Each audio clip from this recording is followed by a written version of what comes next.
যখন life lead করবেন, যদি দেখেন যে আপনার মানে সারাউন্ডিং এর মধ্যে এমন লোক রয়েছে যারা হয়তো খুব টক্সিক, এরম লোক রয়েছে যারা হয়তো ভীষণ ভীষণ নেগেটিভ, এরম লোক রয়েছে যে যারা হয়তো আপনাকে গ্রো করবার জন্য অলওয়েজ নিচে নামানোর চেষ্টা করবেন, আপনি অনেক সময় তাদের এড়িয়ে যেতে পারবেন না।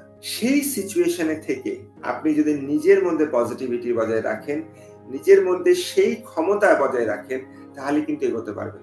কারণ এরম নয় যে নেতাজি সুভাষ বসুর খুব ইজি লাইফ ছিল, তিনিও চেষ্টা করে ধীরে ধীরে এগোচ্ছেন, এবং তারাই আপনাকে আটকাতে চাইবে যারা জানে যে তারা জীবনে এগোতে পারবে না বা তারা বড় হতে পারবে না, তারাই আপনাকে আটকাতে চাইবে। কেন? দেখবেন যখন দুটো মানুষ একসাথে রয়েছে এবং দুটো মানুষের মানসিকতা এতটাই আলাদা যে তখন প্রচন্ড বেশি কনফ্রন্টেশন হয়। যেমন আমরা বলি যে দুটো ক্লাউড, দুটো মেঘ যদি একসাথে এসে একে অপরকে ধাক্কা মারে তখন বৃষ্টি হয়, তাই না?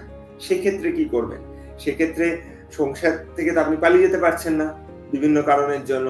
সেক্ষেত্রে সংসারে থেকে আপনাকে ওই ছোটবেলায় আপনার মনে আছে ভিডিও গেম যারা খেলতেন সেরকম গাড়ির মতন, সেই গাড়িটা এরকম সাইড দিয়ে বেরিয়ে যেতে হতো।